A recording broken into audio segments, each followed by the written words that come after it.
স্বামী স্ত্রী মিলে হোগলা পাতা দিয়ে তৈরি করছেন ঝুড়ি। শুধু এই দম্পতিই নয়, ঐতিহ্যবাহী কুটির শিল্পের সাথে জড়িত এই গ্রামের শত শত নারী হোগলা পাতার দড়ি দিয়ে নানা ধরনের হস্তশিল্প তৈরি করে নিজেদের স্বাবলম্বী করে তুলেছেন গ্রামের নারীরা।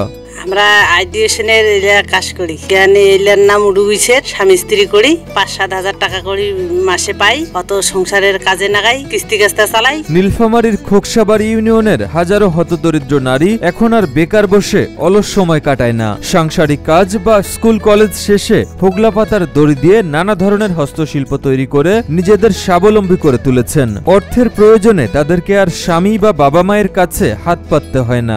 আমার নাম মোহাম্মদ তারিক আহমেদ। আমি হচ্ছে হোগলা পাতা আমাদের একটা আইটেম, যে আইটেম দিয়ে আমরা হোগলা পাতা এবং হোগলা দড়ি এগুলো টুইস্ট করে কাজ করি। মাঝে মধ্যে হচ্ছে হোগলা দড়ি এবং অন্য আইটেম যেগুলো আছে ওগুলো নিয়েও কাজ করা থাকে। পুরাতন শাড়ি দিয়ে হোগলা পাতা দিয়ে এগুলো টুইস্ট করে কাজ করা হয়। হোগলা পাতা বা হোগলা দড়ি যেটা আছে এটা বেসিক্যালি কাজ করা হয় আয়রন ফ্রেম তৈরি করার পর হোগলা পাতা দিয়ে দড়ি বাইন্ড করতে সুবিধা হয়, এভাবে করে কাজগুলো মেইনলি করা হয়। সংসারের কাজ শেষে বা স্কুল কলেজ থেকে ফিরে কেউ আর বেকার বসে থাকে না। যতটুকু সময় পান নিজেদের ব্যস্ত রাখেন হস্তশিল্প তৈরির কাজে। এখানকার আয় দিয়ে অনেকে সংসারে যেমন আর্থিক সহযোগিতা করতে পারছেন, তেমনি কেউ কেউ তাদের লেখাপড়ার খরচ নিজেরাই মেটাচ্ছেন। হ্যাঁ, আমার নাম হচ্ছে আপন রায়। আমি এখানে বেশি দিন হচ্ছে না, নতুন কাজ করতেছি। এখানে কাজ করে অনেক সুযোগ সুবিধা পাইছি। এখানে মাসে আমরা ৯-১০ হাজার টাকা মাস তুলি। নীলফামারী জেলা শহর থেকে ১০ কিলোমিটার দূরে খোকসাবাড়ি ইউনিয়নের কয়েকটি গ্রাম। একসময় দারিদ্রতা ছিল এসব গ্রামের মানুষের নিত্য সঙ্গী। নারী পুরুষের একমাত্র জীবিকার পথ ছিল কৃষিকাজ,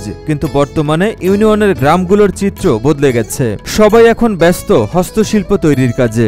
আমি এগুলা কাজ অনেকদিন থেকে করতেছি, অবসর টাইমে কাজ করি, তাতে মোটামুটি আইসে ৫-৭ হাজার টাকা, তাতে চলে আর কি। হস্তশিল্প তৈরির কাঁচামাল হোগলা পাতার দড়ি সাধারণত নোয়াখালী ও ভোলার কয়েকটি প্রতিষ্ঠান নারীদের কাছে সরবরাহ করে। হোগলা পাতা সহজেই পচনশীল হয়, পরিবেশ দূষণের কোনো সম্ভাবনা নেই বলে বিশ্ববাজারে এই পণ্যের চাহিদা দিন দিন বাড়ছে।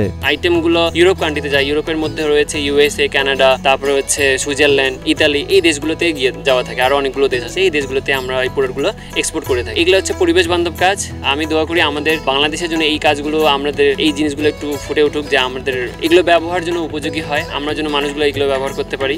জেলা বেসিক কর্মকর্তা চারুচন্দ্র বর্মন জানান, এ ব্যাপারে নারীরা যদি মনে করেন তাদের প্রশিক্ষণের প্রয়োজন, তাহলে সরকারিভাবে সহযোগিতা করা হবে।